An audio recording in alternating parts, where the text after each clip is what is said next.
Hello, everybody, again. This is your favorite speaker, Dr. Ronald Brown,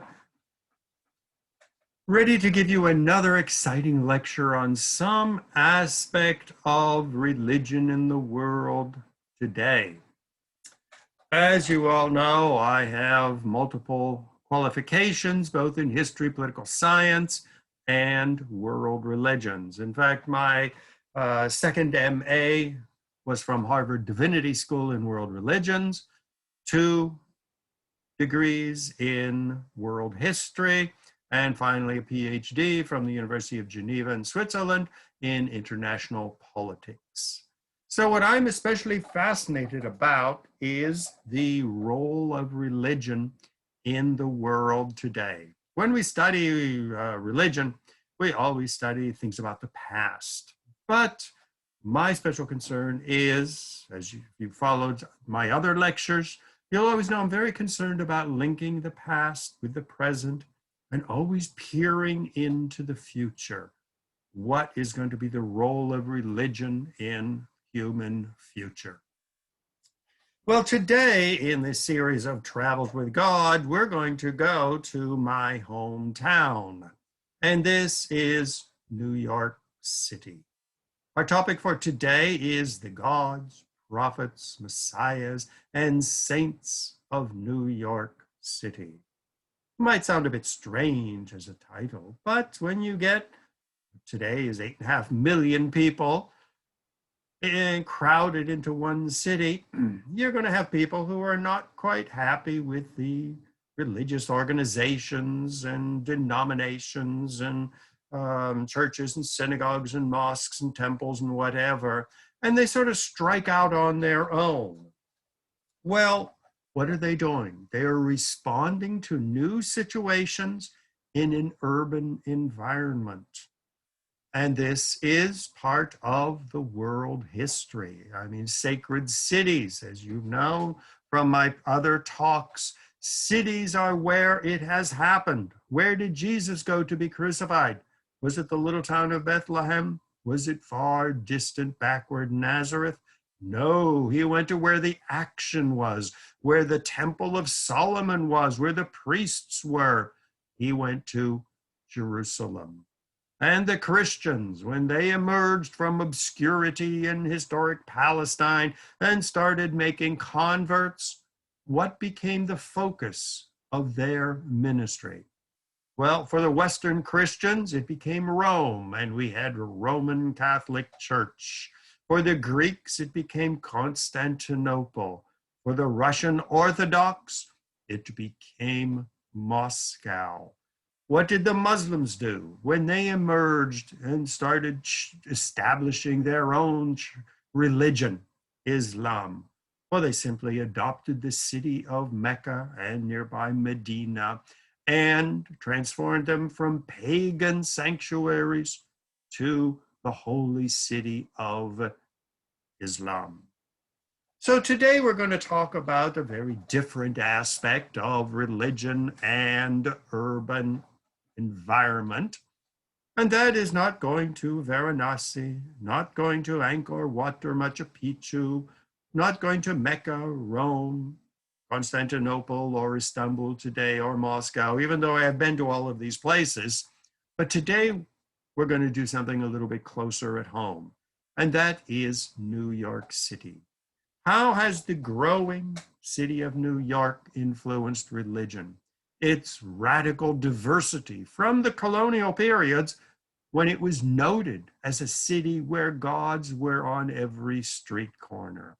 Even today, you can't walk around my neighborhood of Queens without seeing half a dozen houses of worship within visual distance, whether it is a brand new Hindu temple or a mosque or a Catholic church or a synagogue. Whatever it is, nowhere in New York, and especially in Queens, can you escape the diversity of religion. And so into this powder keg, you might say, people stream. They say, why should we be doing this in New York City? So we did it back in the middle of India, but we're in a new environment. should Hinduism be adapted to the new modern technological city of America with radical religious, cultural, ethnic, linguistic diversity? Just to give you an example, I went to a wedding where some students of mine at Touro College who were Hindu were celebrating.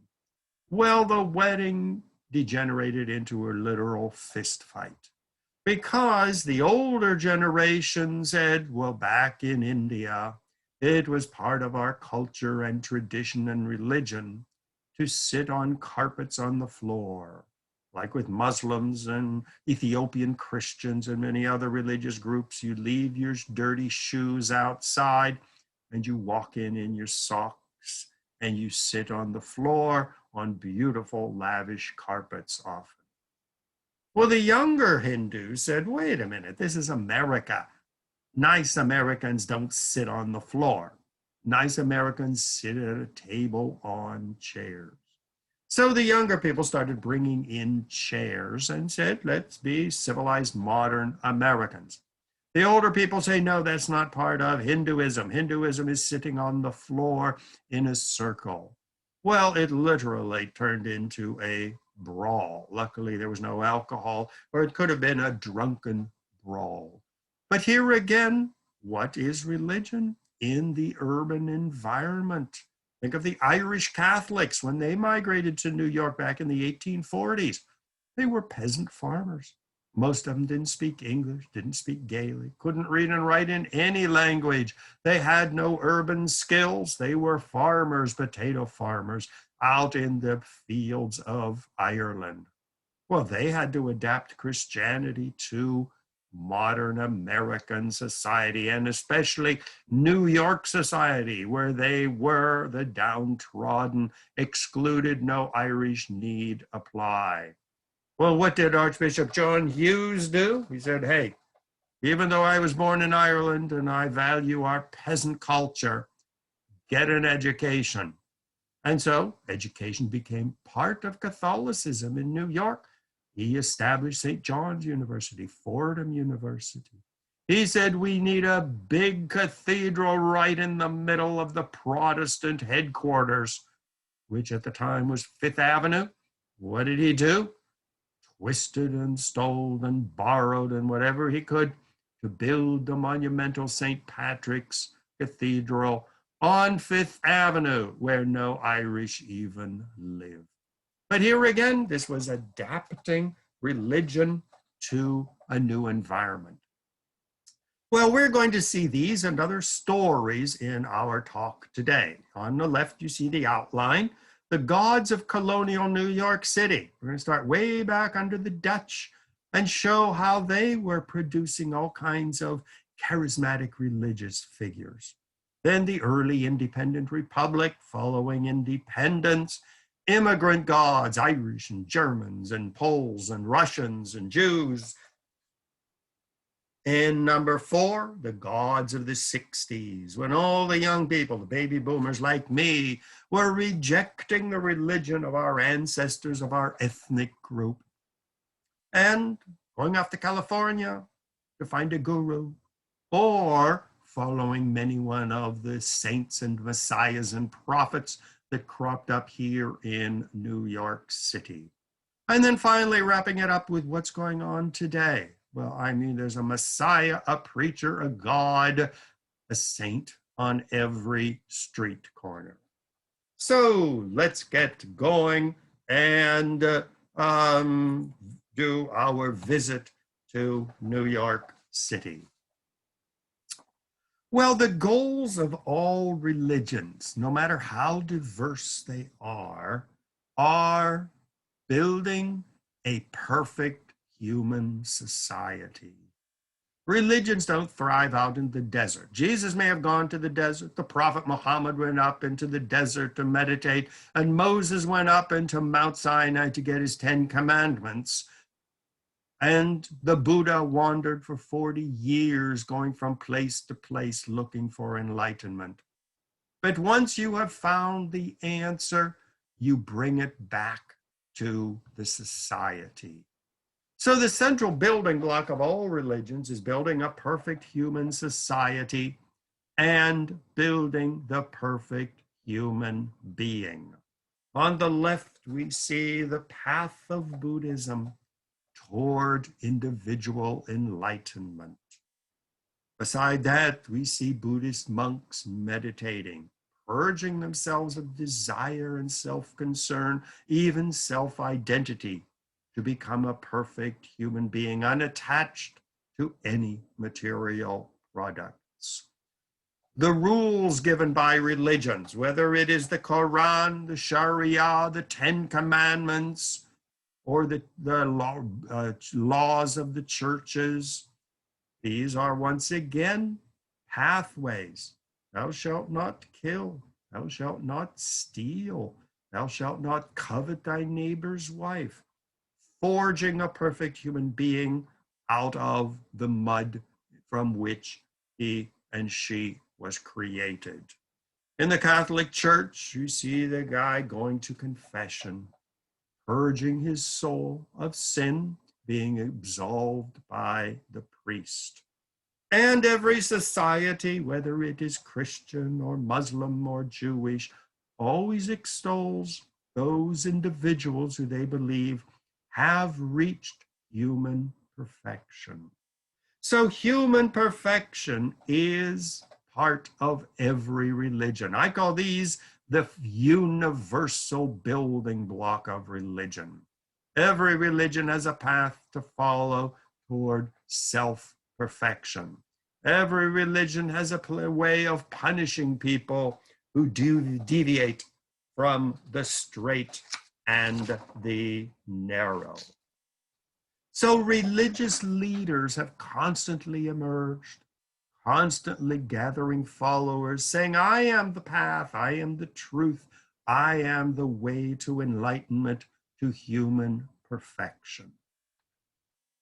Well, we think of all of these different types of religious leaders off in some distant place in India or China or long past in Europe.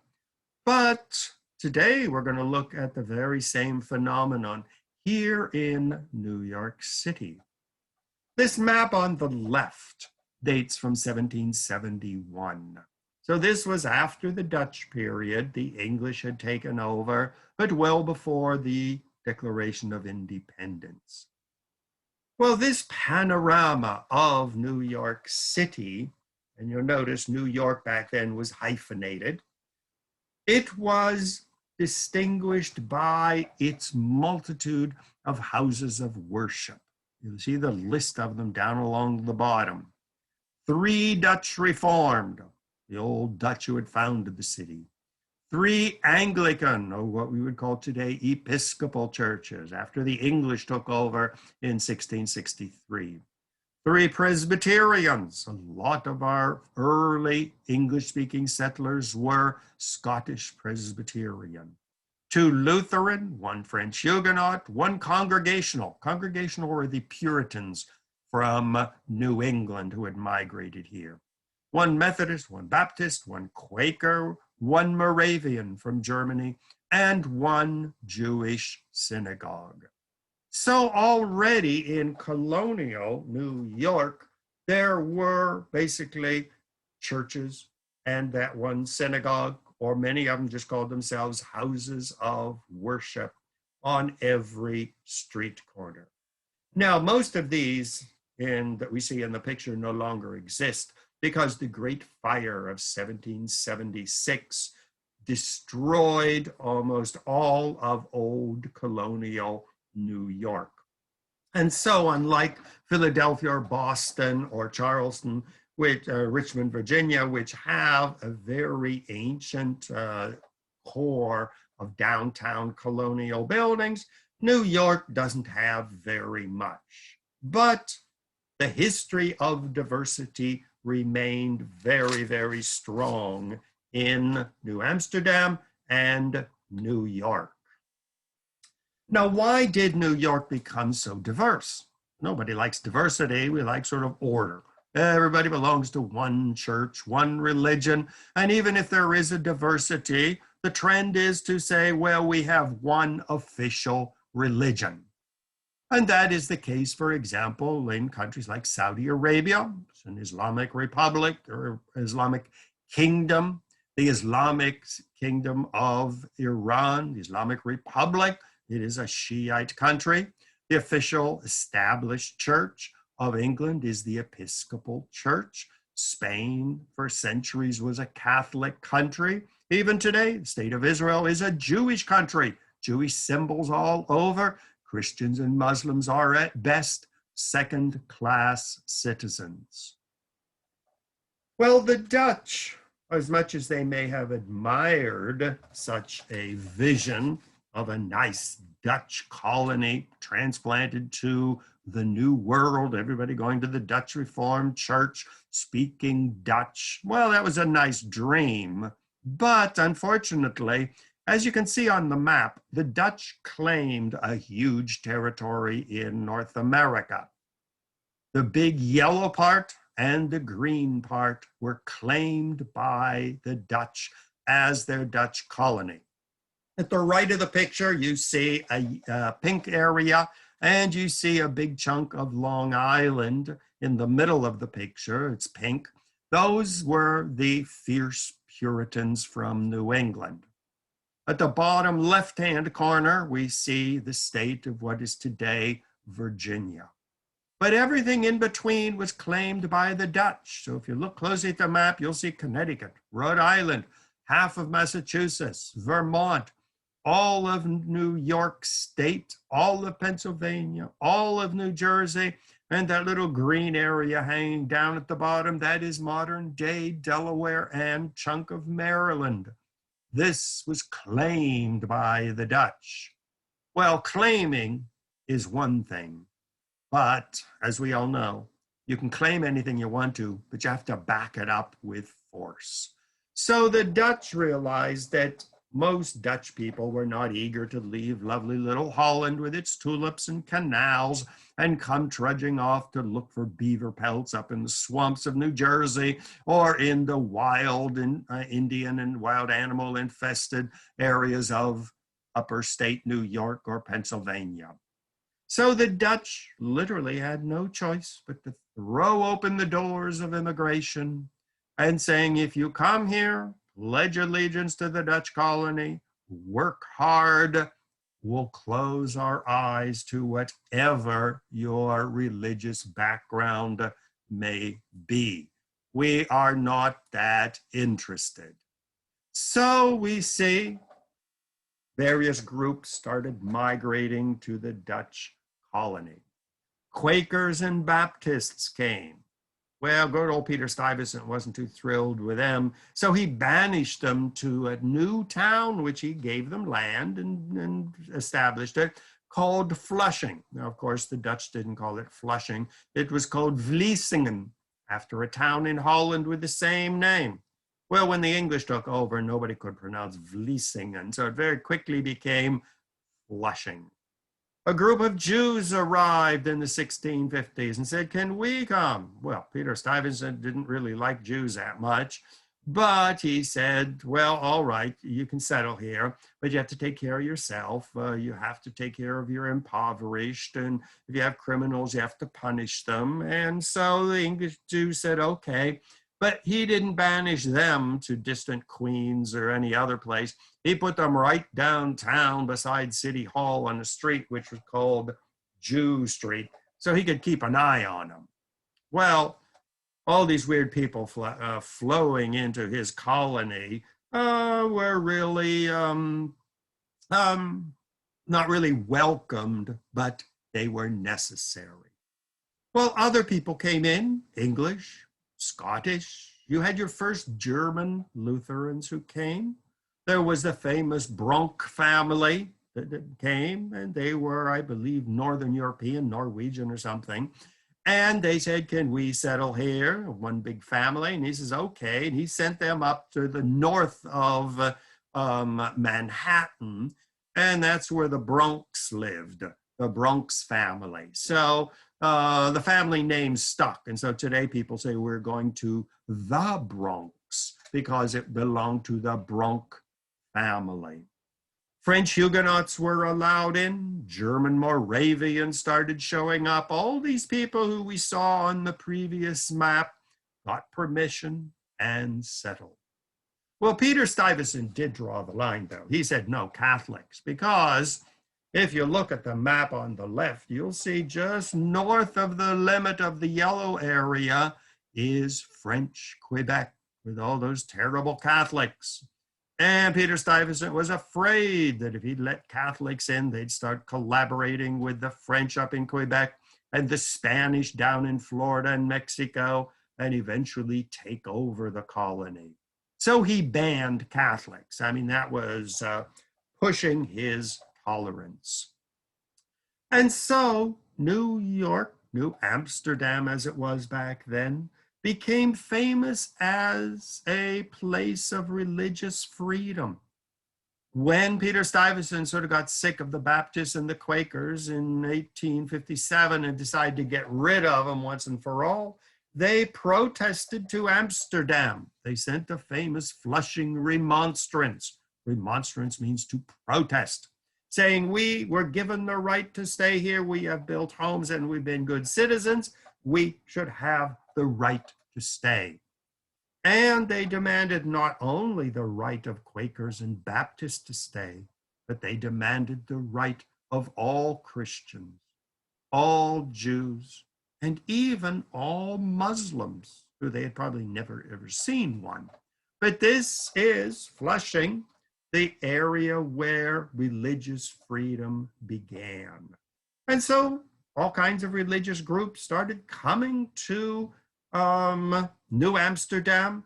And when the English took over in 1663, this reputation of New York, as it was renamed, as a place where any religious person, people with no religion, could come and live in relative freedom. Well, not all the people who were attracted were what we would call respectable in the eyes of many of their neighbors. There was good old William Wickenden, 1614 to 1671. Came down from New England, where they got rid of him up there pretty fast, found refuge in New Amsterdam. But he really was taking his religious beliefs a little bit too far. He was what they called back then a dunker. And as you can see on the picture of the right, they were going into New Amsterdam, rounding up people who they considered sinners, throwing them into the nearest body of water and re-baptizing them. Today we call them Baptists because they believed that if you were baptized as a baby, you were not legally baptized. Because Jesus was baptized as an adult.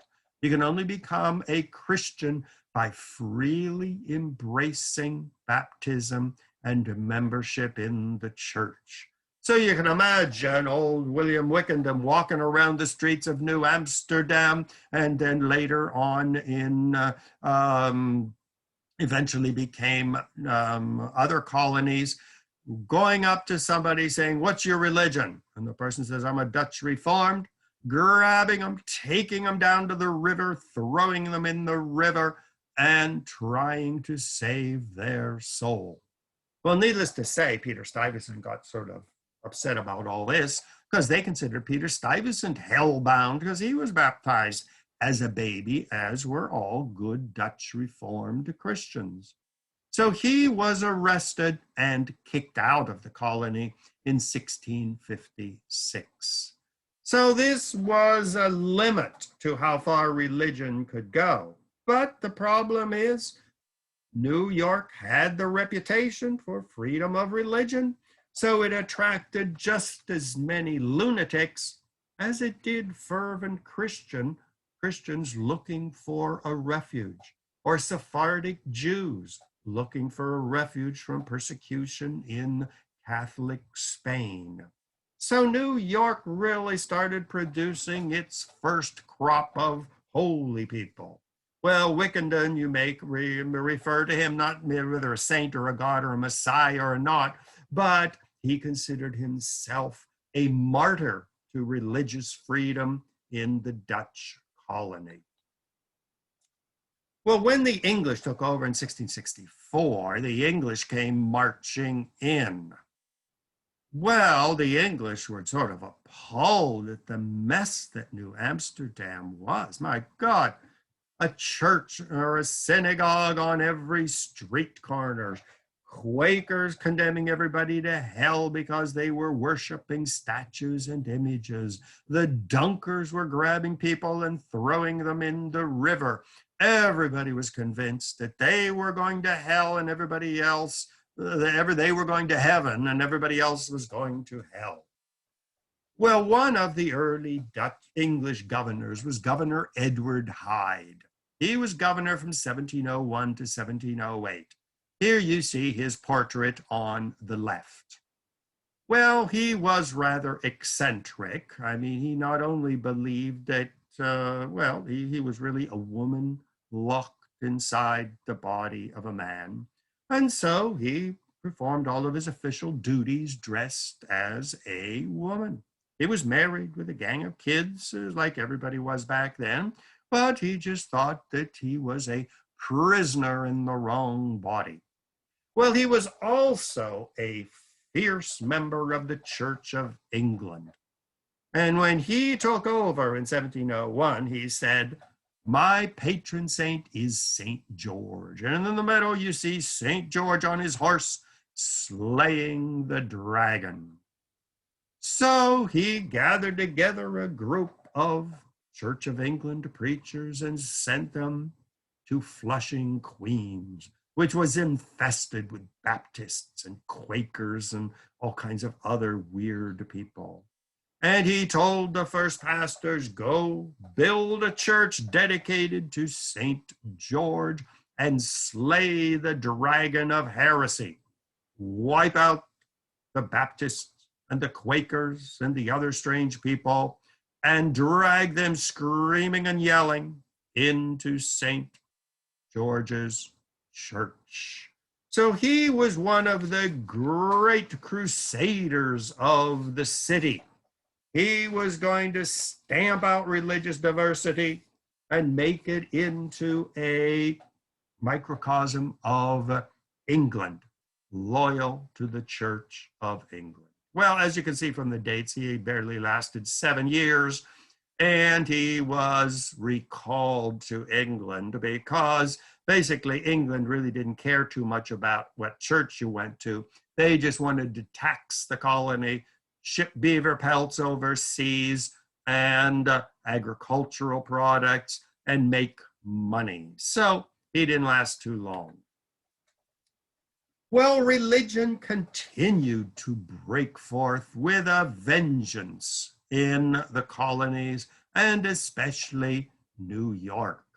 The first Great Awakening, 1730s and 1740s, was a movement of the colonists to return to the true religion, abandon alcohol, abandon dancing, abandon jewelry and makeup and luxury, and become good Christians. Whatever your religion was, Jonathan Edwards didn't care.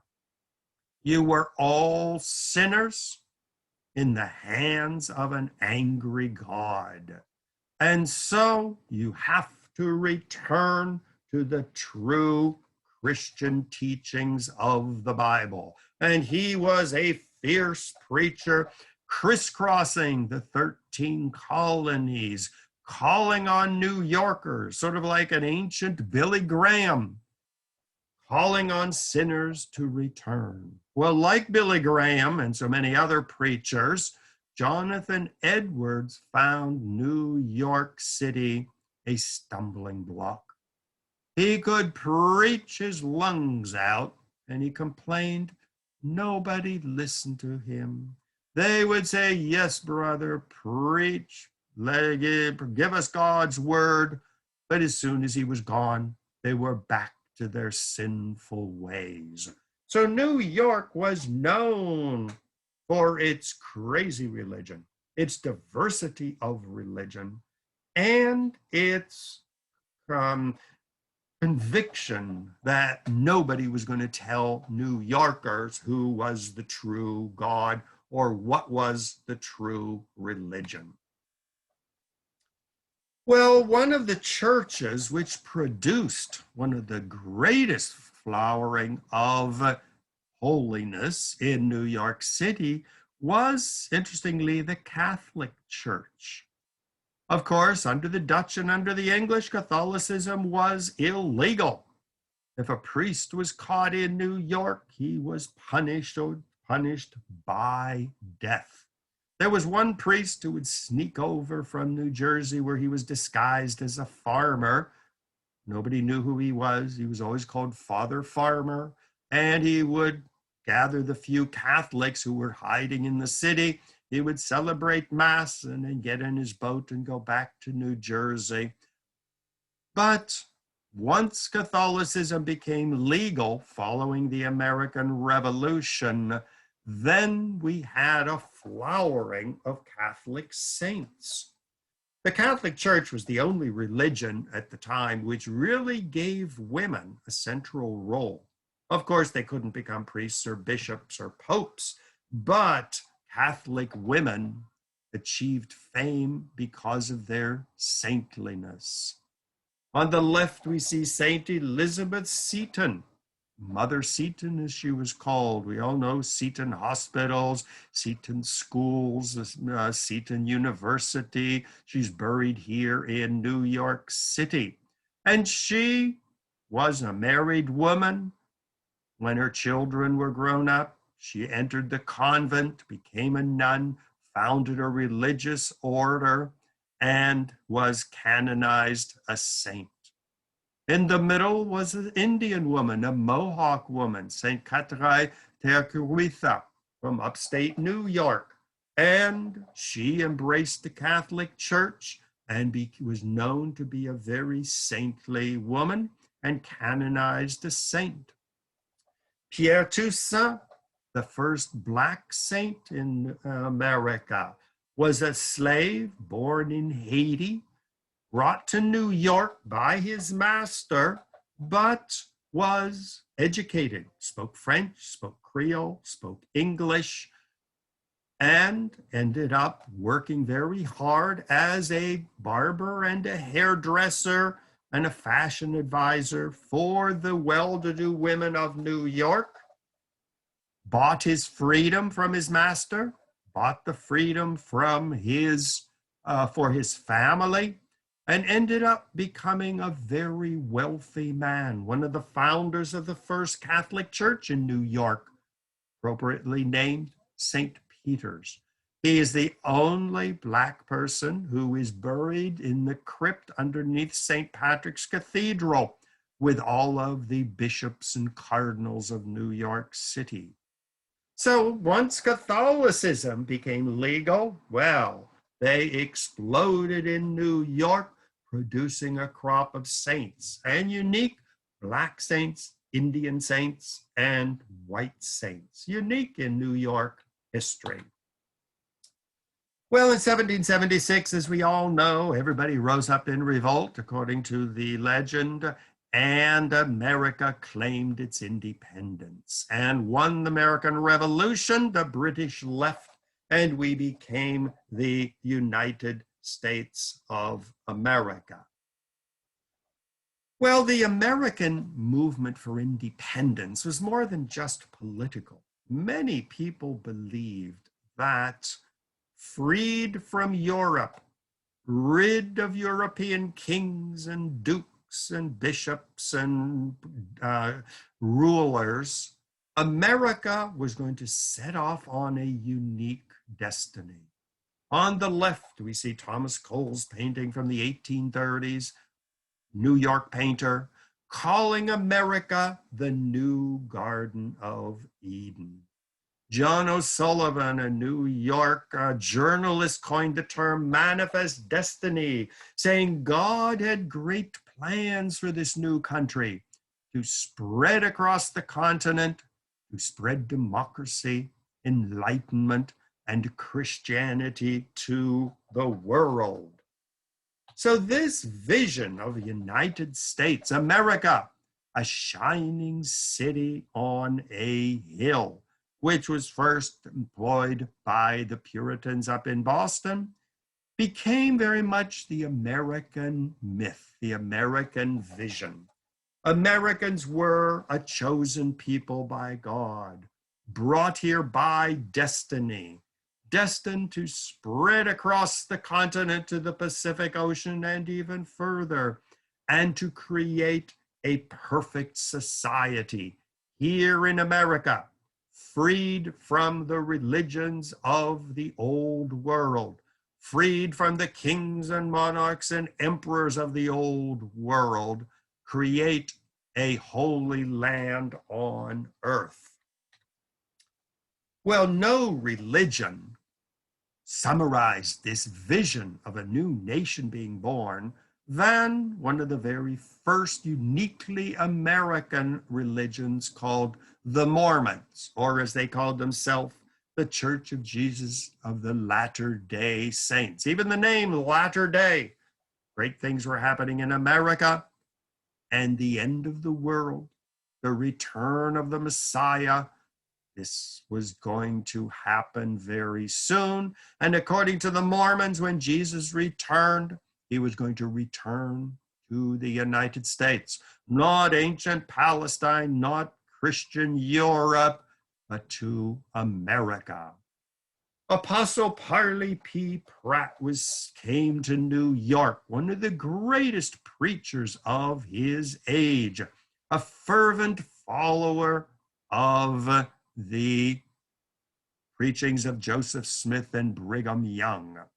Here we see written in one of his letters, I will state as a prophecy that there will not be an unbelieving Gentile upon this continent 50 years hence. Everyone will convert to this new religion.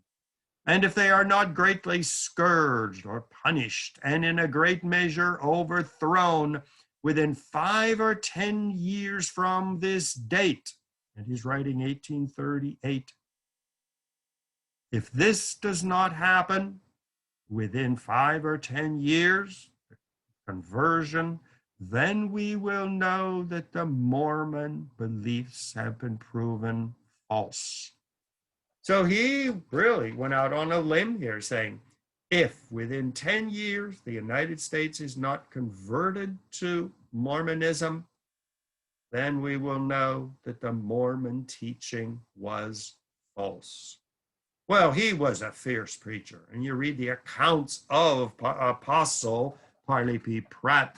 Apostle would be like an archbishop in the Mormon church, one of the great leaders. And according to the accounts of the times, he rose the dead. He healed the sick. He multiplied, I don't know if it loaves and fishes, but he had all of the powers that Jesus had back in ancient Palestine. And he was going to convert the city of New York. Everybody was going to abandon their previous religions and join in this new church. Well, as we all know, that never happened. Well, Parley Pratt was so upset that he rented a ship, the USS Brooklyn, and on February 4th in 1846, he gathered the few of New York who had converted to the new Mormon church, filled the ship with libraries, with printing materials, with everything they would need for life in the wilderness, sailed around South America the whole way up to San Francisco, marched across land to the new holy city of the Mormons, Salt Lake City. But before he left in 1837, he published his little booklet, Voice of Warning. God would destroy the city of New York for rejecting the true teachings of this new religion. Well, since then, every time there's an earthquake or a fire or a tsunami or some other pandemic, as there is today as I speak, COVID-19, every time the Mormons say this is God's punishment on New York City for rejecting the preachings of the Mormons. Well, as we know, the Mormons basically were ridiculed and expelled, not just from New York City, but from all of the East Coast. They retreated to Salt Lake City on foot. Well, the New York Mormons were a little bit too sophisticated to go walking across the country with cows and chickens all over the place. I mean, they were civilized people after all, so they just rented a ship and sailed leisurely around South America and up to San Francisco, and then just walked to Salt Lake City. I mean, they were New Yorkers after all. I mean, they're not going to endanger their health. But the Mormons were clearly convinced that America, great things were happening. The end days were coming. We were living in the latter days. Christianity of Europe, Catholics and Lutherans and Episcopalians were all abominations in the eyes of God. The Mormons were going back to the old-time religion of the Jewish Bible. Plural marriage was instituted, socialism, where everything that you owned was given to the community. They reestablished leadership of the 12 apostles, as Jesus had done.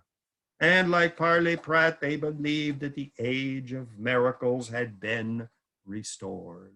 Well, New York really didn't get into much to these Mormons, and the Mormons have always considered New York one of the most difficult cities to corral and to convert. Very much the same as Billy Graham would say a couple centuries later. New York was a city that followed nobody when it came to matters of religion. Another group that was inspired with a vision of America as a new Garden of Eden, a new beginning, was John Humphrey Noyes. He also was convinced that a new millennium had begun with American independence. And he gathered his followers, many of them scattered all over New York, New Jersey, Long Island, and New England, took them up to upstate New York, and he built his Oneida community. And once again, a great preacher, handsome, charismatic, straight-standing, attracted thousands of followers. And many New Yorkers said, it's time to leave New York, join this new movement. We are the chosen, and we will usher in the new millennium.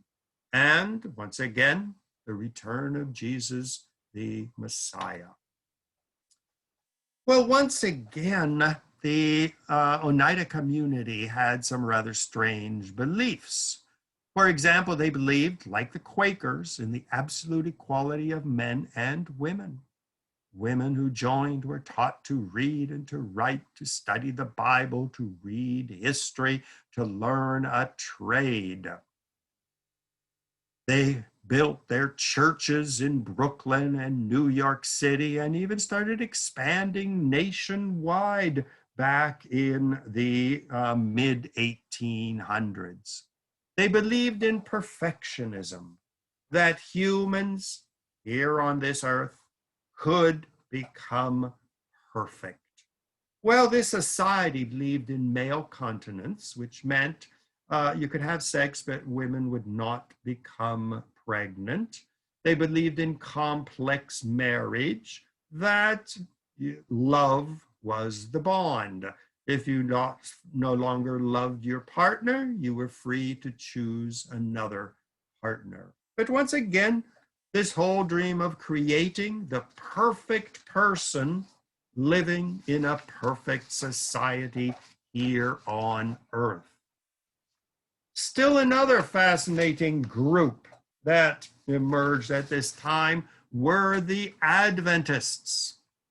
And here again, William Miller, founder of the Millerites in the early 1800s, was also convinced that America was going to be a new Garden of Eden, and Americans, as they became perfect, would usher in the end of the world and the return of the Messiah.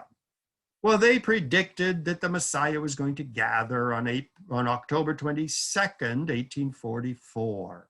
And so all of their followers in New York and the metropolitan area basically sold or gave away everything they owned, their horse, their house, their clothing, their jewelry. They went into upstate New York. 50,000 gathered to await the return of Jesus. Well, it was predicted for 1843, then it was predicted for 1844, and each time they were deceived. So gradually, the Millerites morphed into the Adventists. They had their big printing press and center over in Brooklyn for many years. And they also believed that the end of the world was coming, but they no longer gave a date. They gave the prediction that it would be soon. Sometimes you've seen bumper stickers on cars. Are you ready to meet your maker? Meaning you should be ready at all times because it could happen before I finish this lecture. A New Yorker who was central to this flowering of religion following the American Revolution was Rabbi Gershom Seiches. He was the rabbi of the Sheret Israel synagogue. Well, in the picture on the left, you see him.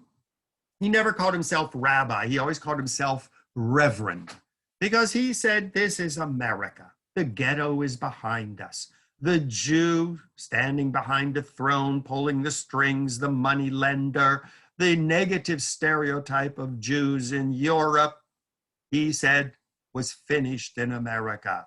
And he told his followers, get out of the ghetto, get involved in the world. He was on the board of trustees at Columbia College, as it was back then, today's Columbia University. He gave sermons in churches. He went around and joined with his religious minister friends on the balcony at the picture at the bottom where you see George Washington taking the oath of office. Standing among them were all of the religious leaders of New York City, including Gershom Seiches. On the top, we see his first little synagogue built in Lower Manhattan. Well, the interior was preserved when they built their new synagogues, the current one on 8th Avenue overlooking Central Park. So they took the candlesticks, the lamps, the benches, and the other decorations from the synagogue, the old synagogue, and they brought it to the new synagogue, and they built what they call the Little Synagogue, attached to the new modern big synagogue.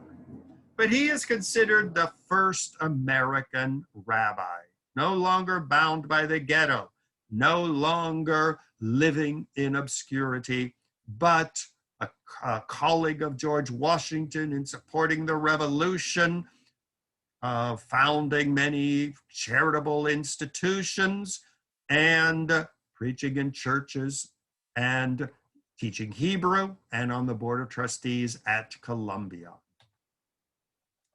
Many other religious leaders emerged during this period, many in New York, but many outside New York. Seventh-day Adventists emerged from the Millerites. Shakers, Quakers, Christian Scientists, Mary Baker Eddy up in Boston, Mother Ann Lee, who founded the Shakers, Ellen Harmon White, who transformed the Millerites into Adventists.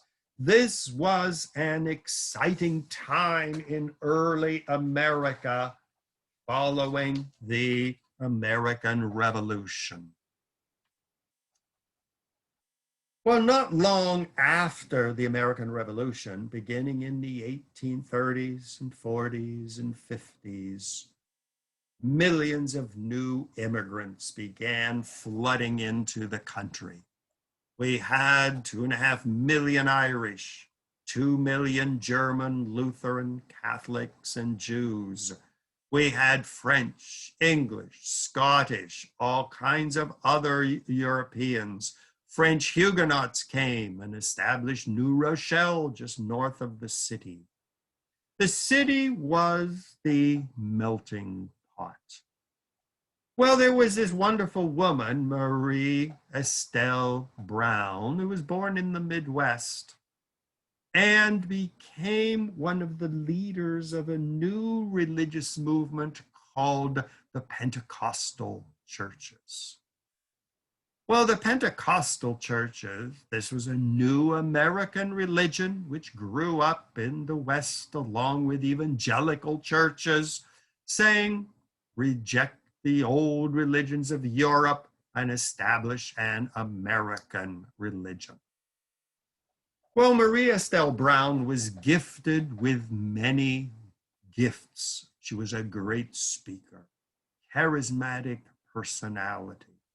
Well, she was convinced that God had called her to convert the pagans of the world. So one day she was praying and she prayed, God, tell me where to go to convert the pagans. Well, in the mid-1800s, when you wanted to convert pagans, you went to Africa or you went to China or someplace in Asia. I mean, the Chinese were all idol worshipers anyways, and the Africans were worshiping spirits and trees. And so she was convinced that her destiny was to go to China. Well, evidently she had a vision. And God, and here I am paraphrasing, said, I will send you to the land that is the most pagan on the face of the earth, a land where pagans abound and refuse to follow the teachings of Jesus. Well, I'm sure poor Marie Estelle Brown got all excited and she had visions of traveling in China. And then the vision said, I am sending you to New York City. Well, I'm sure she paused there and said, did I hear you right? And the vision must have repeated, yes, New York City. So in 1907, she arrived in New York. Well, like most travelers, she arrived at the old Penn Station. And she was walking around and was absolutely flabbergasted. People of all religions, Jews coming in from Eastern Europe speaking these strange Yiddish dialects. Italians were arriving from southern Italy speaking all kinds of dialects and worshiping their statues and medals and all kinds of superstitions. Catholics from Ireland parading statues around and worshiping their priests and bishops. She was appalled and she realized that, yes, New York was the most pagan city in the world. So she saw an old, almost abandoned church right across the street from Penn Station. And she went to the pastor and he said, well, most of the people who worshiped here, the Baptists, have moved uptown. And so the church is pretty well empty. She bought the church on the spot. She would go down as people were streaming in and streaming out of Penn Station. And it is claimed, and she claims, and her followers believe, she would see a group of people coming toward her. She would start preaching to them in whatever dialect or whatever language they spoke. She said that one day a group of Eastern European Jews were coming with their black hats and side curls. She started speaking to them in their local dialect of Yiddish from somewhere in the Ukraine. They said, how can this white woman, who's not even Jewish, know our dialect. And they claim they converted on the spot. Italians streamed into her church, Germans, all kinds of new immigrants filled her church on the left, the Glad Tidings Tabernacle. And until 1971, she was one of the most charismatic preachers. And her church became a microcosm of the melting pot. All of the new immigrants blending into one new religion. So her dream of converting the heathens of China never happened. It is claimed she could heal the sick. She could speak in tongues. And here we see the old thronged Pennsylvania station, bringing in people from New Jersey and the West, new immigrants going to the station to go to their new homes in other parts of the United States. She was there preaching to them. And these so-called evangelical Christians, Pentecostal Christians, were filled with enthusiastic worship. They became possessed by the Holy Spirit, fell on the floor. In my family, we call them holy rollers. But one of the great charismatic preachers of New York City. Another great New Yorker who transformed the city was Archbishop John Hughes. Born in Ireland, came to first Maryland, tried to get in the seminary to become a priest, was rejected, finally got in, and was such a fierce preacher, so dedicated to saving his Irish Catholics from the ravages of nativists in America. He was appointed the auxiliary bishop, then Archbishop of New York, and took the Irish under his wing. He was so fierce in defending his Irish in this strange and hostile city that he did everything necessary to make them successful. On the right, we see the Irish Hunger Memorial in Battery Park, recreating a bit of the rocky soil of Ireland where the potato famine ravaged. He was called Dagger John because he said, if anybody touches one of my Irish Catholics, you will take your knife out of your boot, and that will be the last time he messes with one of my Catholics.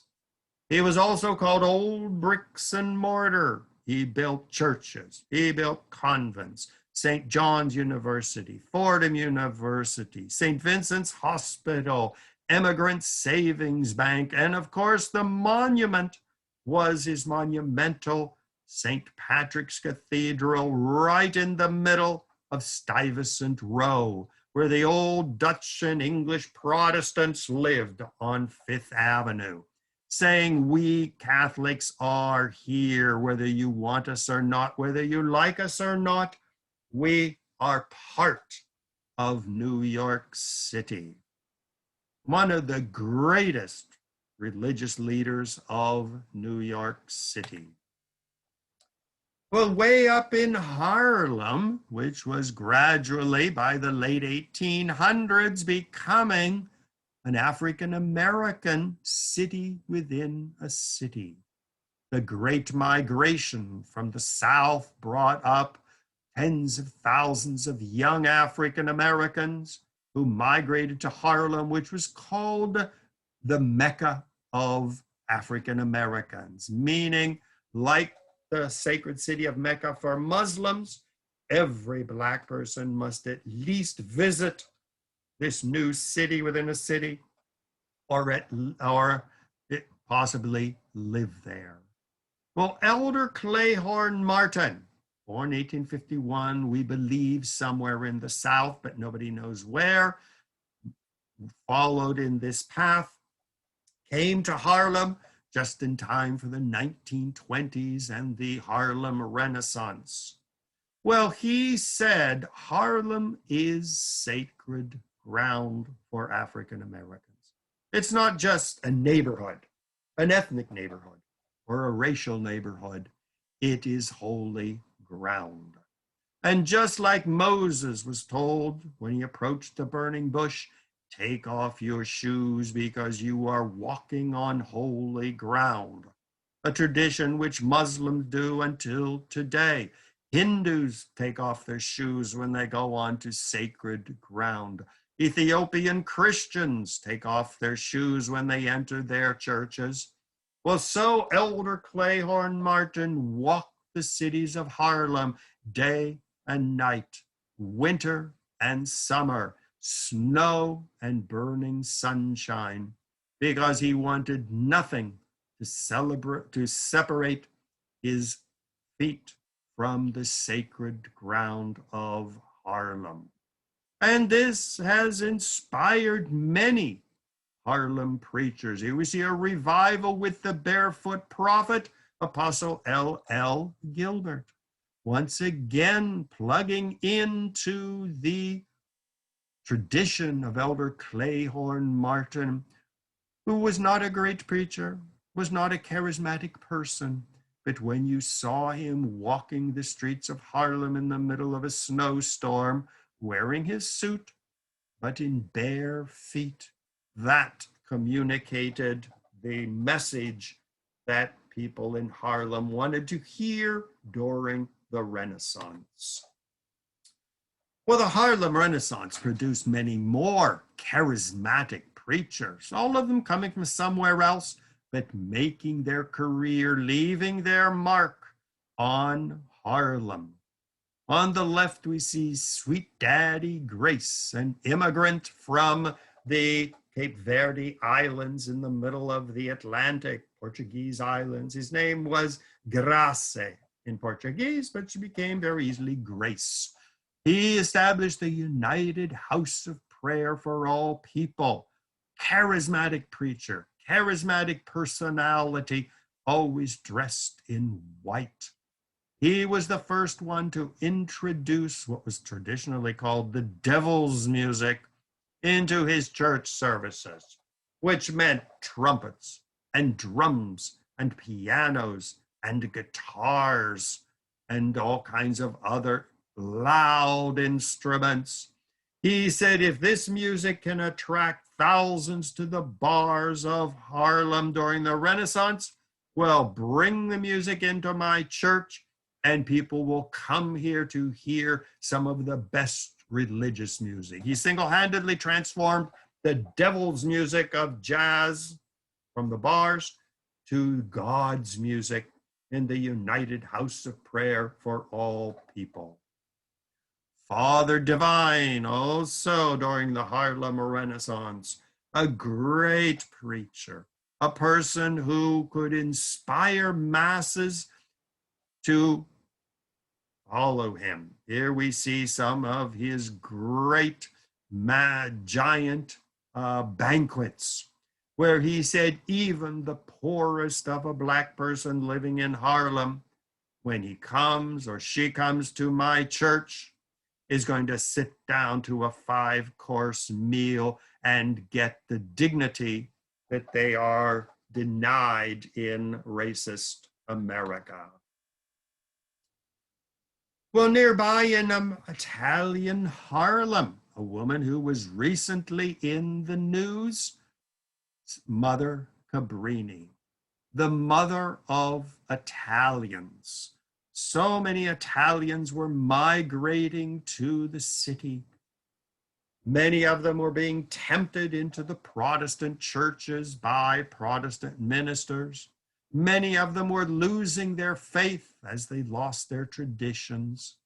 Well, she organized a group of nuns and brought them over from Italy and started building Catholic schools, revitalizing Catholic rituals of carrying the statue of Mary in the streets.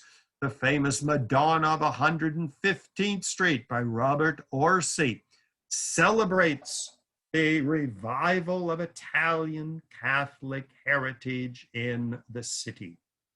At the bottom on the right, we see the church devoted to Mother Cabrini, and that is where her tomb is. And so, once again, a woman who emerged from the obscurity of Italian women back at a time when most women were either married off at a young age, or the only alternative was to become a nun. And so, a great New Yorker who is called the Saint of Immigrants. Another person who came to New York and transformed the city was Norman Vincent Peale. He took over the descendant of St. Nicholas Church inside the Dutch fort, which was called Marble Collegiate Church, Dutch Reformed, on Fifth Avenue, beautiful marble building. Well, he took over that church just as the Great Depression was on the verge of destroying the city. He also was a great charismatic preacher with a message, the power of positive thinking. Even in the depths of the Great Depression, he said, think positively, visualize success, and you will achieve it. This was the church where President Trump and his family worshiped. And Donald Trump says very, very often that the greatest influence on his life after his father was Norman Vincent Peale. Well, New York continued to produce great preachers and great thinkers. During the 1960s, New York was not in a very good position. The baby boomers, 77 million born right after World War II, up until about the 1964, were the baby boom generation. Men returned from war, the greatest generation. They married their sweetheart and moved to places like Levittown or the big housing developments in the city and began mass producing babies. I'm one of 8, perfect baby boom child. Well, as we grew up, we were a rather independent group. And while we were raised to be good Catholics or Jews or Protestants or wherever, to be nice and clean and shower and everything, we began to chart our own generation. We started saying this is the age of Aquarius. This is a time when things are beginning to change. We started rejecting the sexuality of our parents. Get married and have 8 babies? We said, no, let's have sexual liberation. The pill liberated women, the condom liberated men, and free sex began to rule. On the right, you see the Stonewall Inn, where the gay liberation movement in 1964 exploded, calling for even more sexual liberation. When people couldn't find liberation in the big cities of America, they went to San Francisco, Haight-Ashbury district. Make love, not war, rejecting the Vietnam War. Woodstock in 1969, 3 days of peace and music. The United States in the 60s was clearly declining, and New York was in the forefront. Many people considered New York the most sinful city in the world. As Billy Graham often repeated, it was the city which rejected him. Stonewall, gay liberation. Prayer in schools was banned in 63. Wars, protests against the Vietnam War, draft dodgers. Betty Friedan, the feminine mystique, called The Woman in Her Levittown Kitchen with her electric toaster and vacuum cleaner waiting for her man to come back from work was not paradise, it was a prison. Roe versus Wade legalized abortion on demand. All this began in New York. 42nd Street, as you can see in the upper right, had become the porno capital of the United States. Drugs abounded, LSD, pot, everything else was easy to find and was spreading. Well, not all people were thrilled with this new world that was being born, and there were beginnings of protests. For example, you see, let us pray, a plea for prayer in our schools. A Catholic woman emerged. Here again, this was Dorothy Day, one of the many Catholic women who either became a nun or became a saint or came very close to sainthood. She established the Catholic Worker, and she tried to organize poor people, organize the working class. She was accused of being a communist or a sexist or a socialist. And she believed in freedom. She claims, yes, I am a radical. And she organized centers to take care of women, single mothers, abandoned women. Back then, you weren't called a single mother. You were called a fallen woman with an illegitimate baby. She said that these women should be treated with respect. So she entered this declining world, as many people viewed it as a declining world of the 60s, and responded to it, calling upon people not to get into drugs, to rediscover some type of moral center and moral values.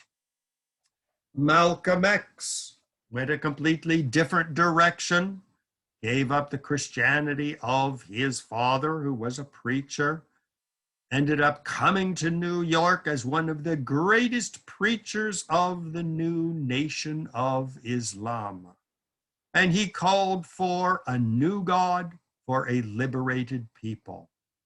Black people and brown people and people of colors should reject the white God of Christianity, of Judaism.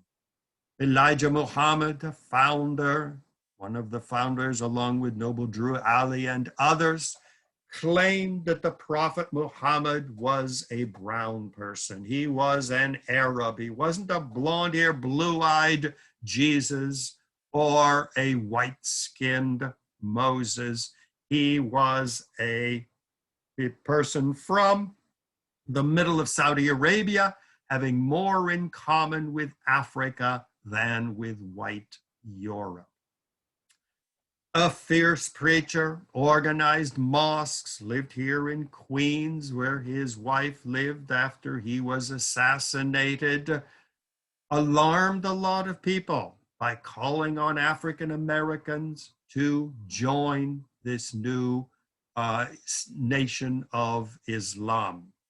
Well, as we know, he eventually went on pilgrimage to Mecca and discovered what we call today Sunni Islam, or the mainstream Islam, returned to New York. And here on the right, we see the Malcolm Shabazz Mosque.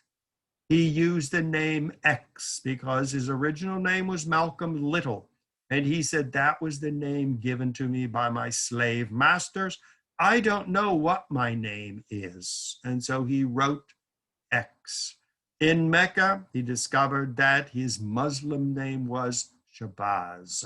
And so Malcolm Shabazz Mosque on 106th Street, 16th Street in Lenox Avenue is until today the Malcolm Shabazz Mosque. The 1960s and 70s were filled with all kinds of cults and sects. Everybody was looking for some new kind of religion. You couldn't go through Penn Station or the bus station in New York or walk the streets very far without seeing dancing Hare Krishnas, tempting you with the religion of Hinduism. Zen Buddhism was spreading throughout New York and the country. There were preachers such as David Koresh, Jim Jones, who called on followers to leave the cities, to go to cult centers in Texas or in Guyana in South America, once again attracting a lot of young people.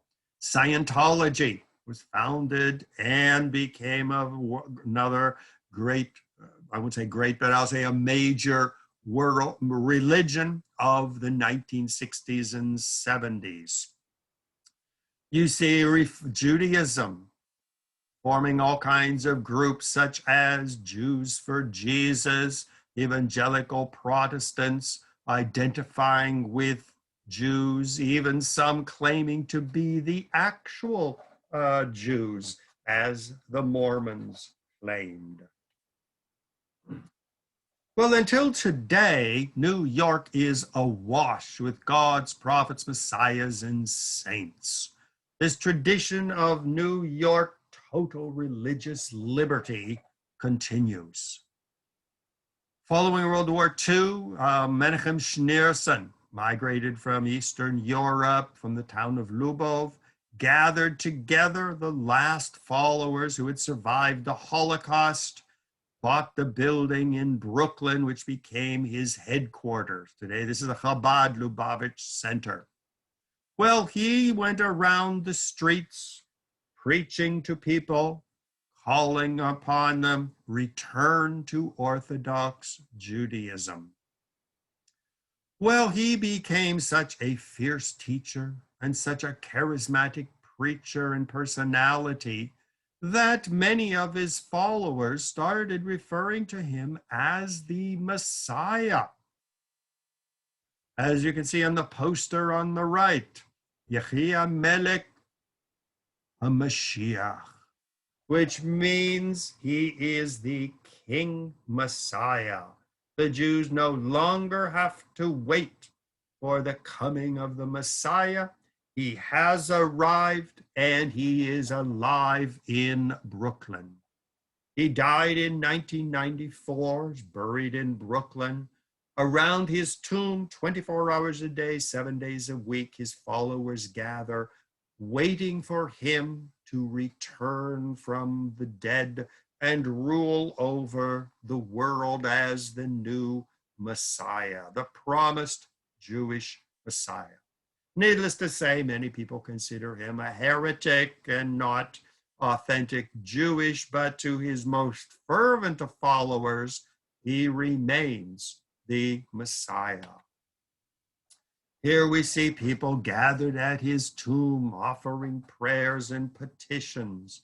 So many followers have started following him that the book, Sue Fishkoff, the Rebbe's Army, he's referred to as the Rebbe, which is a takeoff on the name Rabbi, saying that he has established a veritable army of Orthodox Jews, many of them former cult members, many of them former drug addicts, many of them former non-Jews, many converts from Christianity and other religions.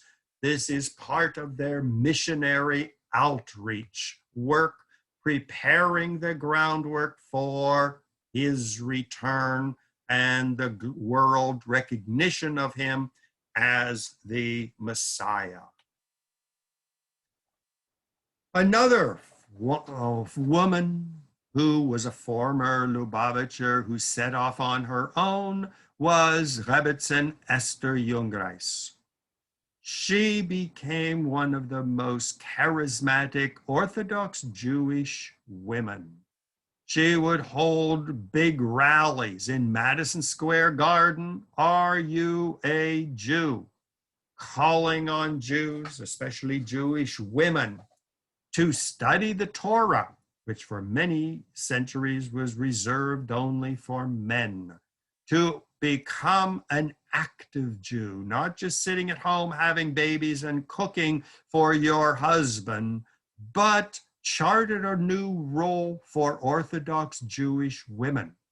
The word Rebbetzin in Yiddish is traditionally the word used for the rabbi's wife. A rebbe is the man, and a rebbetzin is simply his wife, like the word Mrs.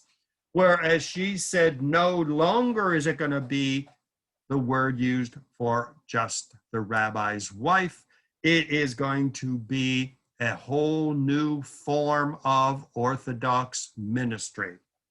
She established her own synagogue and center in the Upper West Side, Hinenu, a great preacher, and really inspired legions of Orthodox Jewish women to study the Torah, to become committed, to become educated. Marriage was not the only option for Orthodox Jewish women.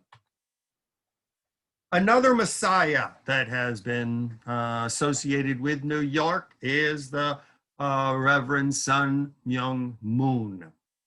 He is the founder of the Unification Movement. He started the Unification Movement in Korea and then transferred the headquarters to New York City, where they have a theological seminary and churches and centers here in the city. He crowned himself the Messiah in 2004 and claimed that he was the promised Messiah of the Christian Bible. And here you see on the right one of the many books written both about him and by him, proclaiming his role as the promised Messiah. He was famous for his giant wedding blessing ceremonies. Here we see him at Madison Square Garden, where he blessed the marriage of thousands of couples. Very often, as the Messiah, he would choose who was going to marry whom. It was not left to chance or falling in love, but he would choose the couples. On the right is the graduation ceremony at the Unification Theological Seminary. They had one branch in upstate New York near Barrytown. Now the main branch is down in the middle of Manhattan. I teach world religions at this seminary, and so I am sure I am somewhere in the picture, but I could never find myself. So here again, this is another person who adopted New York City and has made it really a center of religious ferment until today. Just recently, I happened to be down in Washington Square near NYU. And I just happened upon a Jesus who showed up. And this was, it should be the Son of God, Lord Savior Jesus Christ. This was a guy who had established headquarters in where the fountain used to be, and Washington Square, and was preaching that he was the Son of God, a reincarnation of Jesus. And on the left, you see the New York Post, where he was there with Washington Square behind him.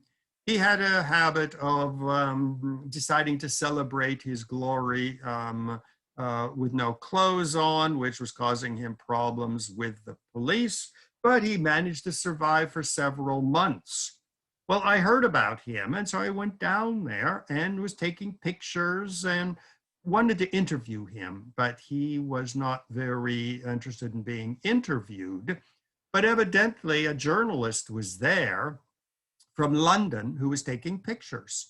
And as you can see, that's me walking around behind him, reading some of his writings, which are on the floors, taking pictures and seeing how he lived.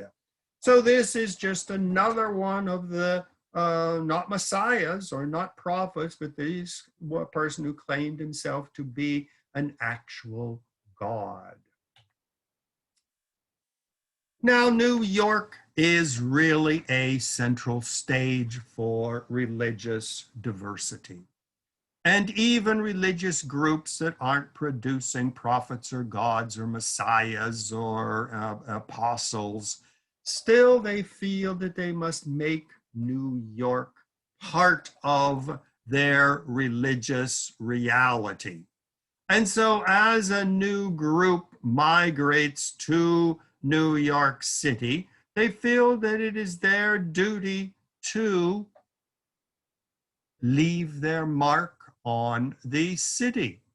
And here we see on the left the Islamic Culture Center, which I showed you earlier, once again built by the Muslim community of the city. Whether you are a white, blonde-haired Muslim from Bosnia, or black from Senegal, or Asian from China, or brown from India, they all contributed to building this glorious, ultra-modern mosque, as if to proclaim, we are part of the New York City experience. On the right again is the Ganesha Temple. See them parading the city, around the city, the god Ganesha, the god that overcomes obstacles. Buddhists have their temple on Canal Street and Buddhist temples all over the city. Brooklyn has its Voodoo Temple, where you see Santeria and Voodoo Temple. You see Mama Lola on the right, the queen of Haitian voodoo with her temple in Brooklyn. Well, what's going to be the future? Well, today we have evangelicals who are emerging as the major religious group in the United States. And as I speak, we have Donald Trump, who is the darling of the evangelical Protestants, working toward a new 4-year term of office. So new religious movements, old religions, immigrant religions, religions from the colonial period, religious figures from the early Republic, from the Great Depression, from the Harlem Renaissance, have all made New York their sacred city. So once again, this is Ron Brown, or you can call me Dr. Ronald Brown, logging off. If anybody has any questions or issues they'd like to share with me, this is my address, ronbrownmedia@gmail.com. On the left, you see me doing research, wandering around brand new houses of worship. This is the Kingdom Hall of Jehovah's Witnesses. Fascinating picture because you see it's written in Chinese, Korean, Spanish. 3 languages attracting new converts in the middle of Flushing. And on the right, you see me on 5th Avenue with the celebrated St. Patrick's Cathedral, one of the great religious monuments to the Irish chapter of New York City. So once again, I will log off at this point. And once again, if you have any questions or comments, feel free to send me an email and I will respond. So I hope you enjoyed the program and I look forward to seeing you in the near future for another exciting voyage of exploration into the panorama of world religions today. So thank you very much, and I'll see you shortly.